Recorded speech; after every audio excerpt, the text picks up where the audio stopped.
All India central board of Azadari का महासम्मेलन अभी शुरू हो चुका है। हमारे साथ मीसम रिजवी साहब मौजूद हैं कि ये सम्मेलन जो स्टार्ट हो गया है इसके बारे में क्या कहें। औज़ुबिल्लाहिमिनश्शैतानिर्रजीम बिस्मिल्लाहिर्रहमानिर्रहीम। आज all India central board of Azadari का 2025 में इजलास है और शहर की तमाम अंजुमनें यहाँ आई हुई हैं और अंजुमनों के जो मेंबर्स हैं वो भी आए हैं और सदर सेक्रेटरी भी स्टेज पर मौजूद हैं। आज ये इजलास तो हमने 20-25 दिन पहले ही से इंतज़ामात किए थे और तमाम अंजुमनें यहाँ पर आ चुकी हैं और आप देख रहे हैं कि जिस तरीके से ज़बरदस्ती एक आतंकवादी हमला मुसलसल ईरान पर हो रहा है, उसके लिए भी हम लोगों ने आवाज़ एहतिजाज यहाँ बुलंद करी है और ईरान के लिए दुआ कराई है। दूसरी चीज़, हमारे क्या इमाम हुसैन अलैहिस्सलाम के रोज़े की तामीर होना है दरगाह हज़रत अब्बास अलैहिस्सलाम में, उस पर भी हमने अंजुमनों के इजलास में ये बात रख रहे हैं। और इसी के साथ साथ जो मुहर्रम आ रहा है तो अंजुमनों को उस मुहर्रम को किस तरीके से बिताना है और किस तरीके से मुहर्रम की तैयारियाँ करना है, उस पर भी हम लोग सब डिस्कस कर रहे हैं। इसी सिलसिले में आज का ये इजलास बुलाया गया है। आज का ये इजलास बुलाया गया है कि मुहर्रम किस तरह सुचारू रूप से चले और किसी तरह किसी को कोई दिक्कत पेश ना आए। ये थे मीसम रिजवी साहब। सज्जाद टाइम न्यूज़ से मैं जमाल मिर्ज़ा। और अंजुमन हायमाती के जो यहाँ पर अहदेदारान मौजूद हैं और आए हुए तमाम मेंबरान, मैं सभी हज़रात का तहे दिल से शुक्रिया अदा करना चाहता हूँ कि आप इतनी बड़ी तादाद में आज अपना वक्त निकाल कर यहाँ पर तशरीफ़ लेकर आए। देखिए, हमारा all India central board of Azadari का इजलास हर साल होता है, लेकिन हर साल हम इस इजलास को किसी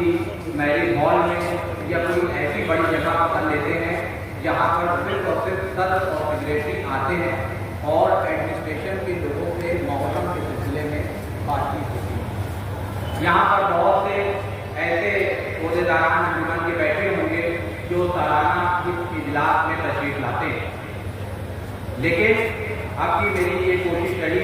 कि हम इस इजलास को बड़े पैमाने पर करें। देखिए, all India central board of Azadari 2009 में इस इदारे को बनाया गया था। इस इदारे के सदर कायद मिल्लत जाफरिया और हुज्जतुल इस्लाम आली जनाब मौलाना शम्सुल जब्बार साहब क़िबला हैं, जिनको आज इस प्रोग्राम में आना था, लेकिन जब मेरी कल रात में उनसे बात हुई तो उन्होंने ये बात कही कि 20 तारीख को मुझे राजनाथ साहब रक्षा मंत्री से मुलाकात करना थी जो ईरान में हमारे ज़ायरीन फंसे हुए हैं, उसी सिलसिले में उनसे बातचीत करना थी, लेकिन मुझे उस टाइम इसलिए नहीं मिल पाया क्योंकि रक्षा मंत्री साहब बाहर, तो उन्होंने मुझे 22 तारीख का शाम का वक्त दिया। तो मैंने कहा नहीं, वो प्रोग्राम ज़्यादा ज़रूरी है बानिस्बत इसके। यहाँ पर और भी उलमाए किराम तशरीफ़ फरमा है और जिम्मेदारान भी तशरीफ़ फरमा है, लेकिन वहाँ पर आपका जाना इसलिए भी ज़्यादा ज़रूरी है ताकि जो ज़ायरीन हमारे वहाँ पर हैं वो अपनी सुरक्षा के से अपने वतन लौट आए। तो इस बात पर वो यहाँ पर तशरीफ नहीं ला। दूसरी चीज़ ये बात कहना है कि देखिए,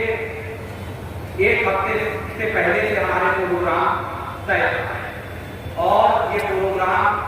जो हो रहा था इसमें तमाम मैं अंजुमनों से मिल ही रहा था और तमाम अंजुमनों के बयान भी इसमें आ रहे थे और 15-20 दिन पहले ये प्रोग्राम हुआ था, लेकिन जो ईरान का मसला आया वो आया एक हफ्ते पहले। तो ये हो रहा था कि भाई प्रोग्राम डाल दिया जाए या खत्म कर दिया जाए, लेकिन आपस में जब कुछ अंजुमनों से मेरी बातचीत हुई तो उन्होंने ये बात कही कि देखिए, ये टोटल मजहबी प्रोग्राम, ये कोई खुशी वाला प्रोग्राम नहीं है। आपने देखा कि ना पहले इसमें कोई हाथ फूल का ऐसा कोई इंतजाम किए हैं, ना तो हमें शायद को अवार्ड से नवाजा था, लेकिन हमने दीवार से अगा उनको बतौर तोहफा दिया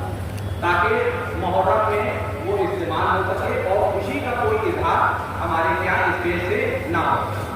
टोटल मुहर्रम के सिलसिले में, क्योंकि मुहर्रम आ रहा है और मुहर्रम में मुसलसल जो चीज़ें भी होती हैं वो मातम और मस्जिद ज़्यादातर 12 मुहर्रम तक तो हमारी मस्जिदों का सिलसिला, मरकज़ी मस्जिदों का सिलसिला जारी रहता है, लेकिन उसके बाद जितना भी प्रोग्राम मुहर्रम का होता है वो तमाम हमारी अंजुमनी